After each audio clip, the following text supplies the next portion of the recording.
सत्ता के संरक्षण में पनप रहा अपराध। महिला के आत्मसम्मान और मानवाधिकारों पर हमला। जबलपुर में सामने आए एक शर्मनाक और भयावह देह व्यापार कांड में भाजपा के पूर्व मंडल अध्यक्ष की गिरफ्तारी के बाद पीड़िता द्वारा किए गए गंभीर खुलासों ने सत्ता के संरक्षण में पनप रहे संगठित अपराध का भंडाफोड़ कर दिया है। बुधवार को कांग्रेस का प्रतिनिधि मंडल एसपी से मिल और प्रकरण की निष्पक्ष जांच की मांग की।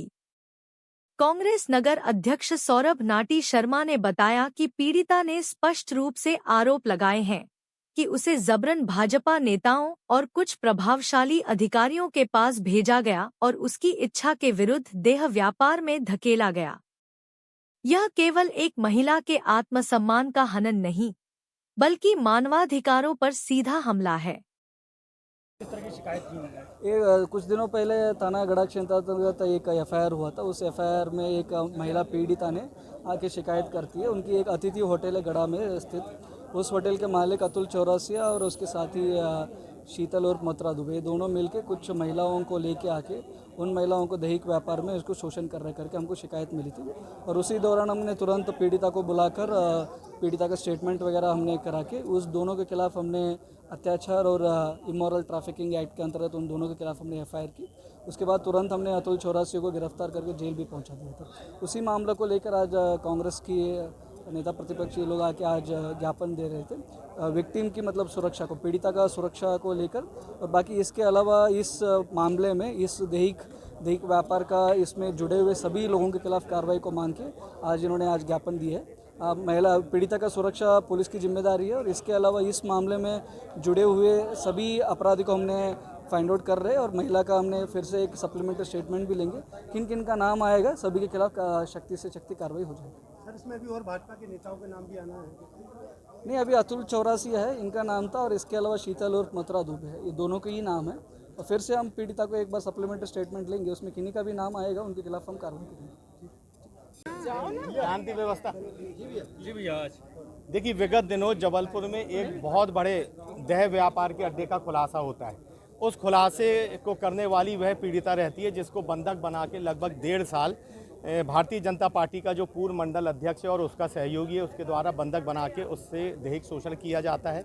न केवल बात यहाँ तक रुकती है, उस मंडल अध्यक्ष के द्वारा उस उक्त महिला को लगभग 1.5 साल बड़े बड़े नेताओं के पास भेजा जाता है, बड़े बड़े अधिकारियों के पास भेजा जाता है, जबलपुर शहर सहित अनेकों ऐसे उद्योगपतियों के पास भेजा जाता है। पुलिस प्रशासन ने उन दोनों की गिरफ्तारी कर ली है। स्वाभाविक सी बात है, अगर वह मंडल अध्यक्ष है तो भारतीय जनता पार्टी के बड़े बड़े नेताओं के साथ भी उसकी फ़ोटो साझा हो रही हैं। न केवल भारतीय जनता पार्टी के स्थानीय नेता बल्कि इस देश के जो गृह मंत्री हैं वो उसको माला पहना रहे हैं, गृह मंत्री कंधे पे हाथ डाल रहे हैं। तो स्वाभाविक तौर से ये समझ में आता है कि कौन बड़े बड़े नेता होंगे जहां पर उस महिला का शोषण किया गया होगा। ये मामला सिर्फ यहाँ तक सीमित नहीं होता है कि उन दोनों व्यक्तियों की गिरफ्तारी हो जाए। ये मामला बहुत बड़ा है। इस मामले में अगर आप जाएंगे तो इसके तार न केवल स्थानीय स्तर पर बल्कि राष्ट्रीय स्तर पर जुड़े हुए हैं। स्वाभाविक सी बात है, वह व्यक्ति भारतीय जनता पार्टी की एक महत्वपूर्ण इकाई का अध्यक्ष था। आपने देखा सोशल मीडिया में ऐसा कोई नेता नहीं है जो उसके कंधे में हाथ ना डाल रहा हो। मैं कह रहा हूँ कि इस देश का जो गृह मंत्री जब वो जबलपुर आता है तो वो जो चौरसिया लड़का है अतुल चौरसिया गृह मंत्री को माला पहनाता है, गृह मंत्री कंधे पे हाथ डालता है। उसके बाद वो महिला अपना बयान देती है कि मेरे को बहुत जगह इस्तेमाल किया गया, मेरा शोषण किया गया, बहुत बड़े बड़े नेताओं के यहाँ मेरे को भेजा गया, बहुत बड़े बड़े अधिकारियों के वहाँ पर भेजा गया।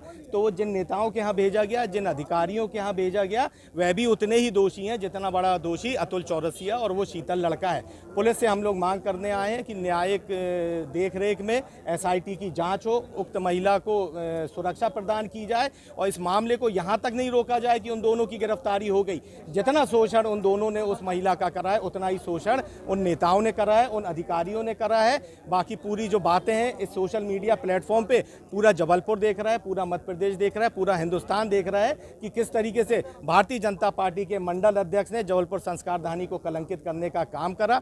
हम लोग यहाँ पुलिस अधीक्षक महोदय को ज्ञापन देने आए हैं और उनसे हम लोगों ने मांग करी है कि इस कांड के पीछे जितने भी बड़े बड़े दोषी हों, फिर चाहे वो सत्ताधारी दल के नेता हो, चाहे माननीय हो, चाहे देश के बड़े बड़े नेता हों, उसमें आपको एफआईआर दर्ज करनी पड़ेगी। अगर हमको लगता है कि इस मामले में पुलिस हीला हवाली कर रही है, सत्ता के दबाव में पीड़िता को न्याय नहीं मिल रहा है, इस मांग को लेकर हम लोग सड़कों पर उतरेंगे और उस युवती की लड़ाई को लड़ने का काम करेंगे। इसमें क्या और भी लोग शामिल है क्या? देखिए, स्वाभाविक तौर से जो पीड़िता है वह स्वयं बोल रही है। हमने पुलिस अधीक्षक महोदय को बोला है कि धारा 60 के तहत आप उक्त महिला के बयान लें, उसको सुरक्षा मुहैया कराएं ताकि उस पर कोई दबाव ना बना सके। और मैं समझता हूं अभी तक पुलिस वालों को उनने बहुत बड़े बड़े नाम उक्त महिला ने बता भी दिए होंगे। इस मामले को कैसे लीपापोती की जाए, कैसे उन दोनों को जेल में डाल के इस मामले का पटाक्षेप कर दिया जाए, पुलिस प्रशासन और सरकार अगर इस दिशा में सोच रही है तो वो गलत फहमी में है। हम लोग तमाम कांग्रेस जन सड़कों पर उतर के उस युवती को न्याय दिलाएंगे और जितने भी अधिकारी, जितने भी सत्ताधारी दल के नेता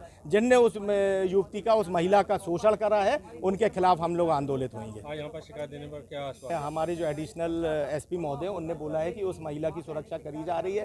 धारा 60 के तहत हमने कहा उनके बयान दर्ज करे जाएं, वो जो होटल थी वहाँ की डीवीआर जब्त की जाए। ये तमाम बातों को लेकर पुलिस ने आश्वस्त किया है। अगर हमको लगता है कि उनकी जो कार्रवाई है वो निष्पक्ष नहीं है तो हम पुनः इस बात को लेकर सड़कों पर उतरेंगे।